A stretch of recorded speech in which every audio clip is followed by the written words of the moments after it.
30 मई 2025 का दिन भारत की रक्षा व्यवस्था और सरकार की प्राथमिकताओं के लिए एक आईना बनकर सामने आया है। एक तरफ वायुसेना प्रमुख air chief marshal Amarpreet Singh ने CII के वार्षिक बिजनेस समिट 2025 में मोदी सरकार की रक्षा खरीद में देरी की पोल खोली। उन्होंने साफ साफ कहा कि एक भी रक्षा परियोजना समय पर पूरी नहीं हुई।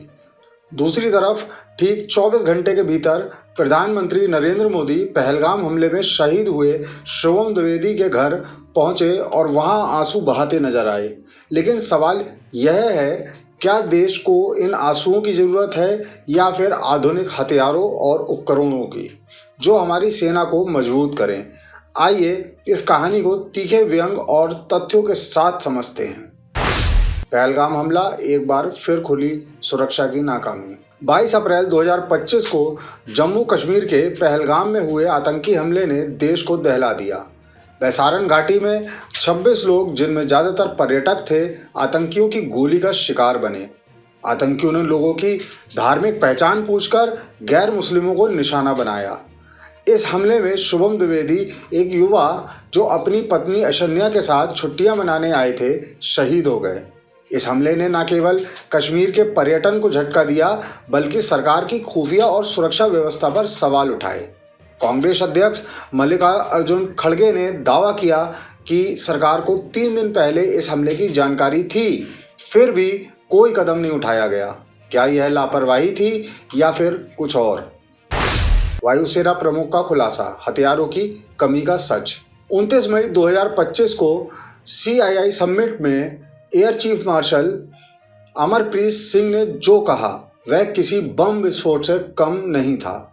उन्होंने खुलासा किया कि भारतीय वायुसेना को गोला बारूद, आधुनिक लड़ाकू विमान और अन्य महत्वपूर्ण उपकरणों की आपूर्ति में भारी देरी हो रही है। टाइमलाइन एक बड़ी समस्या है। एक भी परियोजना समय पर पूरी नहीं हुई, मार्शल सिंह ने कहा। उन्होंने राफेल विमानों की खरीद, तेजस लड़ाकू विमानों के उत्पादन और S-400 मिसाइल सिस्टम की डिलीवरी में देरी का जिक्र किया। यह खुलासा उस समय आया जब भारत ने पहलगाम हमले के जवाब में ऑपरेशन सिंदूर चलाया, जिसमें 9 आतंकी ठिकानों और पाकिस्तान के कई हवाई अड्डों को निशाना बनाया गया। लेकिन सवाल यह है, जब हमारे पास उपकरण ही नहीं है तो हम कितने प्रभावी ढंग से आतंकवाद से लड़ सकते हैं? मोदी का आंसुओं भरा दौरा, नाटक या भावना। पहलगाम हमले के बाद 29 मई 2025 को प्रधानमंत्री नरेंद्र मोदी शुभम द्विवेदी के परिवार से मिलने उनके घर पहुंचे। वहां उनकी आंखें नम थीं और उन्होंने शुभम की पत्नी अशन्या से मिलकर संवेदना व्यक्त की। लेकिन दोस्तों, यह दृश्य कुछ ज़्यादा ड्रामाई नहीं लगता? एक तरफ वायुसेना प्रमुख रक्षा उपकरणों की कमी की बात कर रहे हैं और दूसरी तरफ PM साहब आंसू बहाने में व्यस्त हैं। शुभम के परिवार का दर्द वास्तविक है, लेकिन क्या इन आंसुओं से उनकी जान वापस आएगी? क्या इन आंसुओं से हमारी सेना को वो हथियार मिल जाएंगे जो सालों से पेंडिंग है? देश को चाहिए जवाब, ना कि आंसुओं का तमाशा। रक्षा उपकरणों की दयनीय स्थिति। चलिए कुछ आंकड़ों की बात करते हैं। भारतीय वायुसेना को 42 स्क्वाड्रन लड़ाकू विमानों की जरूरत है, लेकिन हमारे पास अभी सिर्फ 31 स्क्वाड्रन है। 2016 में फ्रांस के साथ 36 राफेल विमानों का सौदा हुआ था, लेकिन अतिरिक्त विमानों की खरीद अभी भी अधर में लटकी है। तेजस मार्क 1A विमान, जो स्वदेशी लड़ाकू विमान का गौरव है, उनकी डिलीवरी में भी देरी हो रही है। हिंदुस्तान एरोनॉटिक्स लिमिटेड को 2024 तक 83 तेजस विमानों की डिलीवरी करनी थी, लेकिन अभी तक केवल 20 विमान ही सेना को मिले हैं। S-400 मिसाइल डिफेंस सिस्टम की 5 यूनिट्स में से केवल 3 की डिलीवरी हुई है। अब बाकी 2 यूनिट्स की आपूर्ति 2026 तक टल गई है। यह देरी केवल वायुसेना तक सीमित नहीं है। थल सेना को आधुनिक रफाइलें, तोपें और नौसेना को पनडुब्बियां भी समय पर नहीं मिल रही हैं। अग्निवीर योजना और सेना की कमजोरी। वायुसेना प्रमुख ने अग्निवीर योजना पर भी सवाल उठाए। इस योजना के तहत सैनिकों की भर्ती 4 साल के लिए की जाती है, जिसमें केवल 25% को स्थायी नौकरी मिलती है। मार्शल सिंह ने कहा कि इससे सेना में अनुभवी सैनिकों की कमी हो रही है। पहलगाम जैसे हमलों से निपटने के लिए प्रशिक्षित और अनुभवी सैनिक चाहिए, न कि अस्थायी सैनिक। लेकिन सरकार इस योजना को गेम चेंजर बताकर अपनी पीठ थपथपा रही है। दोस्तों, ये कैसा गेम चेंजर है जो हमारी सेना को कमज़ोर कर रहा है। जब आतंकी हमले हो रहे हैं तब हमें मजबूत सेना चाहिए, ना कि आधे अधूरे उपकरण और अनुभवहीन सैनिक। ऑपरेशन सिंदूर, साहस के बावजूद खामियां। पहलगाम हमले के जवाब में भारत ने 7 मई 2025 को ऑपरेशन सिंदूर शुरू किया, जिसमें पाकिस्तान और पीओके में 9 आतंकी ठिकानों को नष्ट किया गया। पीएम मोदी ने इसे नया सामान्य करार दिया और कहा कि भारत ने 22 मिनट में 9 आतंकी ठिकाने तबाह कर दिए। लेकिन इस ऑपरेशन के पीछे की सच्चाई क्या है? वायुसेना के पास सीमित संसाधनों के बावजूद यह ऑपरेशन सफल रहा, लेकिन अगर हमारे पास आधुनिक उपकरण और पर्याप्त गोला बारूद होता तो क्या नतीजा और बेहतर नहीं हो सकता था?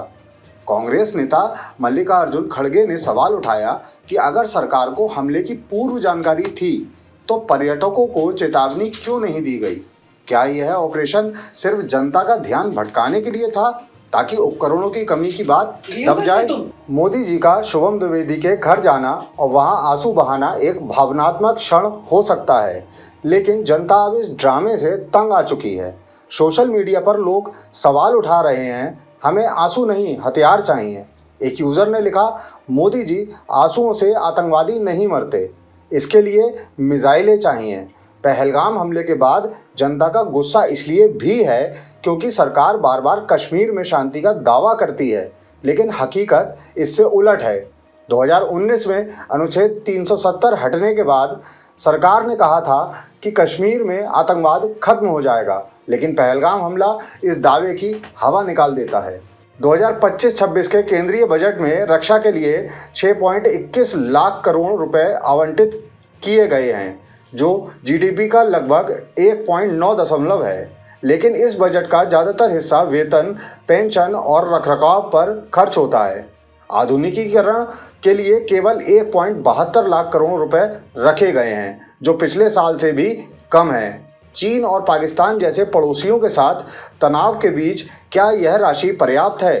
रूस यूक्रेन युद्ध के कारण S-400 और अन्य उपकरणों की आपूर्ति में देरी हो रही है, लेकिन सरकार ने वैकल्पिक रास्ते क्यों नहीं तलाशे?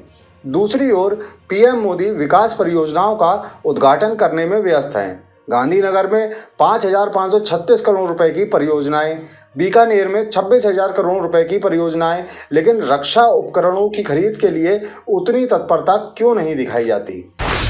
जनता का सवाल। दोस्तों, यह कहानी सिर्फ पहलगाम हमले या मोदी जी के आंसुओं की नहीं है। यह कहानी है एक ऐसी सरकार की जो बड़े बड़े दावे तो करती है, लेकिन जब बात रक्षा उपकरणों की आती है तो टाल मटोल शुरू कर देती है। वायुसेना प्रमुख का खुलासा और शुभम द्विवेदी जैसे शहीदों की कहानी हमें सोचने पर मजबूर करती है, क्या हमारी प्राथमिकताएं सही हैं? देश की जनता अब आंसुओं का ड्रामा नहीं बल्कि ठोस कार्रवाई चाहती है। हमें चाहिए आधुनिक हथियार, मजबूत सेना और ऐसी नीतियां जो आतंकवाद को जड़ से खत्म करें। तो सवाल आपसे है, क्या आपको लगता है कि सरकार अब जागेगी या फिर यह आंसुओं और भाषणों का सिलसिला चलता रहेगा? और आप हमसे जुड़े रहने के लिए सब्सक्राइब करें YouTube पर, फॉलो करें Twitter पर और लाइक करें Facebook पर। और ज्यादा जानकारी के लिए आपको टाइप करना होगा सिर्फ न्यूज़ नशा।